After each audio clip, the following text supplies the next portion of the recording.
Hey now, how is everybody doing? Welcome to Red Alert Diaries with Tanya E. Hood. As an entrepreneur, it means I've worn a lot of different hats in my life that have helped me develop a full range of strategies and actionable steps that I've used to help my clients make a strategic impact, both personally and professionally, to have better than what life has been giving them.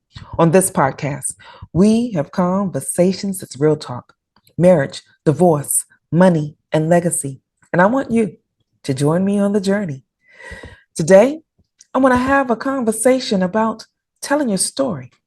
You see, a lot of individuals have a story inside of them that they don't often recognize how supportive and helpful it can be.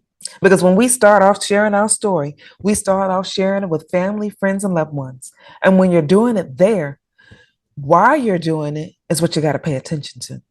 Some of us, if you were like me, when you were going through the chaos and the trauma that you have been experiencing, you told those that were close to you because you wanted someone to commiserate. You told those that were close to you because maybe you were looking for advice. You told the people that were near you what was going on in your world because maybe you just needed to get it out. It's okay to vent, but when you're writing a book, how are you venting? What does that really look like? Some authors, speakers, and coaches that have pulled elements out of their personal life have learned that in order for you to really make that effective, you got to transform your story. You see, when I wrote Red Alert, a lot of you are aware that it's my reset story for my divorce. Now, when you're talking about pieces of your life, it involves more than just you, because it's more than just you that goes through all of the stuff that happens. But you don't want to try to put a piece out there that can really cause a lot of chaos. But here's something else. When you just speak your truth, it can still cause a lot of chaos. Now, when I wrote my book, was intentional with making specifics about saying who the ex and the mentor were, because I wasn't trying to put all of the stuff out there. For those of you that are close enough to me know, you know, but you also know the story as well. But to give someone a lesson about what you have in your life, you don't always have to tell the names of every character. There are some people that are in your world that contribute to making your story whole, that contribute to giving you the strategies and actionable steps that you may need to convey. Speak the truth. You have to speak the truth about what took place. And in speaking the truth about what that is, often that puts you in a position where it's not always pretty. The other people that are in that journey may feel like they didn't want to have that exposed, but the truth just is. You see, my grandmother told me that, and I didn't always understand that the truth just is. It's not there to be pretty, it's not there to make you feel good. The truth just is. And if you start functioning from a place where truth resides, if you need to get healed and get whole, that is a good starting point. But too many times we live in a society where you can display all the happy moments. So it looks like from the outside in that everything that's going on in your world is all happy, giddy, and glowful. That is not reality. I'm not saying, or nor am I advocating, that you put all your stuff out in the street, but convey what needs to be conveyed. And if you have inside of you a story, the story that has a little bit of bumps and bruises in it, but you know how to pull out the lessons and the strategy that associated with it. When you go to your family, friends, and loved ones, you may not be thinking on that line, but when you decide to put pen to paper, putting pen to paper forces you to think a little different, do a little different, function just a little bit different. You see, when I did the autopsy on my divorce and wrote it down, I did that because I didn't want anybody to walk on the landmines I'd already crossed. There were lessons that I learned and things that I should have paid better attention to that I wasn't fully mindful of. And that's how chapter 4 was birthed, so that you can get an opportunity to see the patterns in your life. How do they show up? How do you respond to them? What typically occurs? If you are aware in the beginning what it might look like, then you will have a strategy that you can implement that will keep you whole, that will help you be safe and allow you not to walk through as many landmines that I had already crossed. The other thing that I learned when I was writing my story, who am I talking to? And what is it I really want to know? Because, like I shared earlier, when I was talking to family, friends, and loved ones, some of them I just wanted to vent. Some of them I was looking for some insight. When you tell your story, somebody is looking mostly for insight. What insight will you give them? What message will you convey? You see, I have a lot of different people that I have read because when I pick up a book, there was sometimes a topic that I was walking through. So when I wrote Red Alert, I wrote it from a topical standpoint. And you all are aware that I speak from three different viewpoints: having a better relationship with yourself so that you can have a better relationship with others. And the glue that ties it all together is having a better relationship with a being greater than yourself. I'm giving you my storyline and how I walked through it and how I got through. Because, like I was saying in chapter 1, get clearance. Part of me getting clearance was getting to know me better. And knowing me, some of us don't have enough of a feedback loop that will let us know who we are at the core of our being. If you don't have a feedback loop that lets you know your values, your motives, how your behavior shows up, what do your characteristics really reveal about you? Then you can use some of the tools that I've shared. I use different assessments. A lot of the personality tests that we see with Myers-Briggs or the DISC, those types of things people are aware of, it can give you some clues.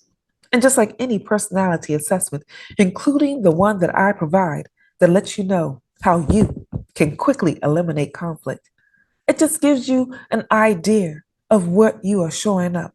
It will never, ever, ever give you the full spectrum of who you are. But that glimpse may be the glimpse that you need to let you know how to move into a different direction. Because it was the glimpse that I needed when I wrote chapter 1 that helped me get better when I was going through chapter 2, using my time wisely. So you see, when I was going through chapter 2, there's some things in here that I had to write that gave me an idea of how to move through to my next process. Those words that I wrote out about how to know some good examples of characteristics. There's a whole section where I was able to list characteristics that can support you. Because if you can recognize the characteristic, it can often give you an insight about what you are doing, what others are doing, and now you have a better idea of how to move next. For those individuals that are supportive, caring, loving, giving, those are characteristics. But that also taps into a core being of who you are, a value system that you have that you want to relay. When you know that at the core of your being, you are focused on people, so you're supportive. Giving the support gives the word. Those characteristics and traits that people have are just an idea of giving you the words. And when you have the words, those words can be used as tools to let you convey to others what your needs are. Because when I started writing, I discovered the truth in my marriage that went into its demise. I ended up divorced because I did not know how to share what I was feeling. I did not know how to convey to my ex-husband what I was going through. And he didn't have words either to share with me. So we often went into a space or a place where we missed each other. Some things that I think we wanted to convey just didn't get conveyed because a marriage takes two people to keep it. And if you end up divorced, it took two people to do that as well. And sometimes if we have the tools, just small tools, how to more effectively communicate is one of the tools that I did not have well. And I learned a lot after I wrote the different pieces that was happening. A lot of you know that the book started out as a 4-page outline. The nerd in me thinks in outlines. So because I think in outlines, I used a tool to help me get into a better position. And because I used it, it helped me to learn the words that I needed. Oh, the truth is not a pretty thing. Because on the autopsy of my divorce, I saw the chaos. I saw the trauma. I saw all the drama and how I how I played a part in it. You see, we don't often want to let the truth of the situation be the parts that we played in it, especially if it went crazy. So if you have a relationship that is in breakdown and chaos with someone, you played a part in that. But you can also work on fixing it. Now, here's something I want to preface so that you are fully mindful. You cannot fix it by yourself. If there is to be a bridge built between you and someone that you have breakdown in relationship with, they have got to join you on the journey. You can start by extending what you need. Part of me building the bridge of getting whole was getting my story out. That 4-page outline was my way of doing what I naturally want to do: be supportive, be helpful, and help other individuals have a strategy and actionable step that they can use so that they don't keep walking on the landmines that I had already crossed. That was me doing my one part. The other part was someone else deciding to participate. And so as I got better, learned the tools to talk a little bit more, learned the tools to gain more insight, I met the mentor. So if you read the book, you're aware that the mentor was there to give me some support as well. Now we were walking in different directions of how to get whole. He was supporting me in growing. He was supporting me in developing. We were approaching it from two different angles. But because of that journey, there was a bridge that was built. And because I learned some pieces from my first marriage, I knew how to have a firmer foundation in my second marriage. So now, in this new marriage, Eric and I, y'all, coming up in the brand new year, it will be 12 years for us.